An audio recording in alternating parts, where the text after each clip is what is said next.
Hey, this is J.R. St. Julien with the St. Julien Real Estate Group of EXP Realty, and welcome to my San Diego housing market update for February 2023.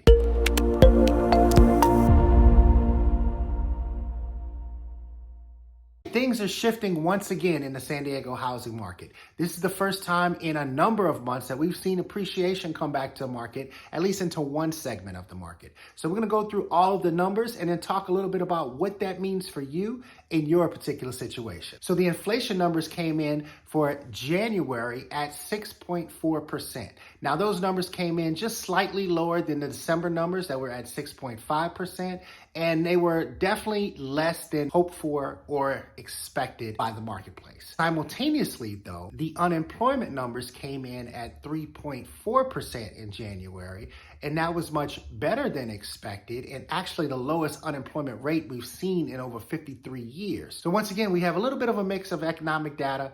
Now, that being said, the lower inflation number was not bad news. It just wasn't as good of good news as what we wanted to see. And the unemployment data was definitely good news, but for the housing market, it didn't have the best impact or the impact that we would have wanted to see. So in response to this slightly worse than expected inflation news and better than expected unemployment news, interest rates creeped up in response because they feel that now the Fed has a reason to and more room to continue to raise their Fed funds rate levels. So now the market is expecting at least two more Fed fund rate increases of about 0.25% each time in the months coming forward. So what happened in response to that is we saw mortgage rates that were sitting right around 6% slowly climb up to about 6.5% in the last few weeks. So that's a quick overshot of what's going on with the macro economy. So the way that information is affecting the San Diego market,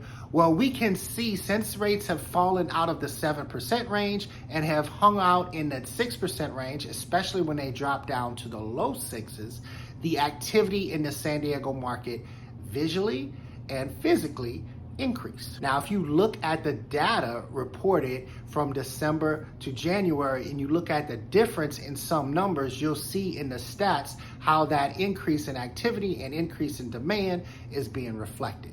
So let's get into some of those numbers. First off, we saw combined median home value, looking at both detached homes and attached homes across the board, increase from $765,000 in December to $767,000 in January. That is the first time we've seen appreciation since we've seen a slide in home values that started back in May.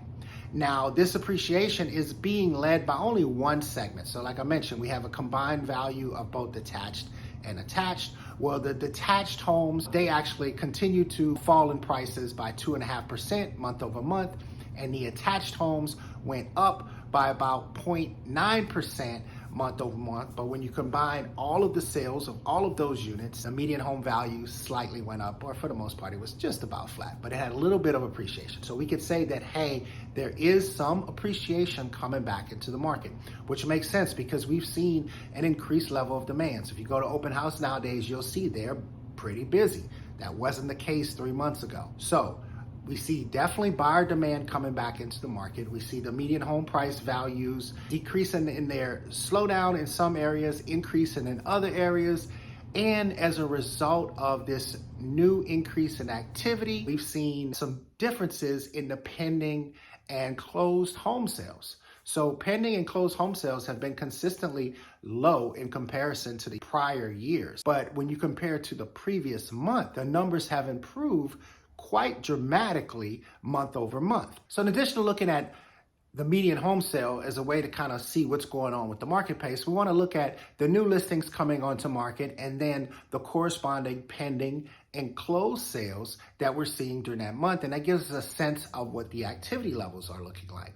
Now, if you look at prior months, those numbers had been pretty much increasing as we kind of made it toward the end of the year. And in comparison to what was happening last year, the numbers were pretty drastically lower. For example, in December, we saw new listings down 41.1%. We saw pending sales down 32.1%, and we saw closed listings down 48.9% year over year. So those are some pretty drastic changes when you're looking at, from the prior year to the current year. Now, in January, those numbers shifted quite nicely in the upward direction, in the positive direction.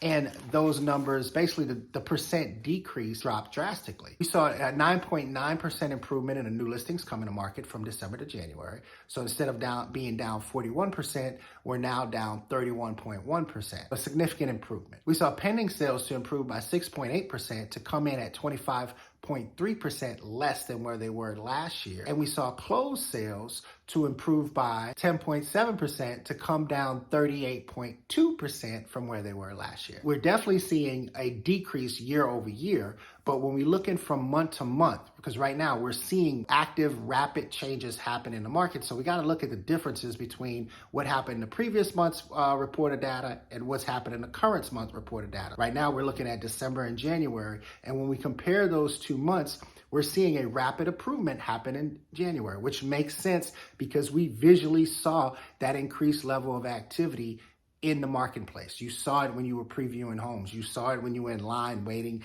to get into a listing because there was other buyers showing the property just prior to you. So we're seeing that increased activity, and a result of that increased activity, we've seen the first time when we look at the combined median home value, it actually went up month over month. And when you look at them separately, the attached one is the one that kind of drove that number up, and the detached one still came down slightly. And you can kind of make a sense of that because valuation is still limiting how much we can push the prices in this market. And with the higher interest rates, valuation is the primary concern of those that are buying a home. But at the condo or attached home level, those homes cost less than the detached home level, so it makes sense that they will be the first wave in the first category to start to see appreciation because essentially there's a little bit more affordability found in that marketplace. So what does all this mean to you? What it means to you is that we're starting to see that trend of increased activity, increased competition if you're thinking about purchasing a home. That is starting to happen now. I know I've been talking about that potentially coming in the last couple market updates. Well, that's definitely here. And now the big question is, what will inflation do and what will the interest rates do in response to how we respond to those inflation numbers in the months coming forward? And how will that either allow the market to continue to pick up demand or hold steady or slow down as we move into the spring market? Now, the most likely scenario, because spring is where we start to get busy as we get prepared for the summer season, which is the busiest part of the year, the likely scenario is that we're going to pick up pace and demand will continue to press forward into the spring, and competition will continue to pick up as we get more buyers into the market. Now, once again, inventory is still sitting pretty low, which is down from 1.2 months of inventory last month. But that being said, we do have more homes on the market right now than we had at this time last year. What does that mean for the folks out there thinking about purchasing a home and the folks out there thinking about selling a home? Well, it means that if you're thinking about buying a home, now is still a good time. We expect the rates to kind of stay in the zone that they're in for a while until this inflation number gets a handle on. And then we probably would like to see those rates start to drift down, and hopefully they'll come down into the 5% range. But for now, it looks like rates are going to be at least above 6% for the next few months as the inflation numbers work themselves out. If you're thinking about buying a home, you just got to adjust to the new normal. This is the new normal. At some point in the future, it is highly likely that that rate will come down and you will get an opportunity to refinance.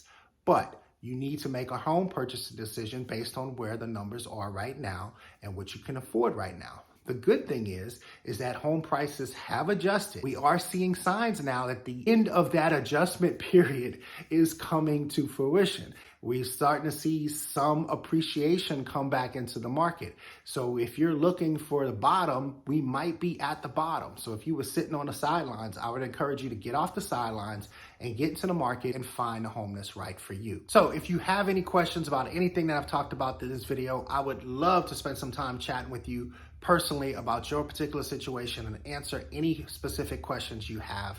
I love to talk real estate, and I'm here to chat with you and help you out with your San Diego real estate needs.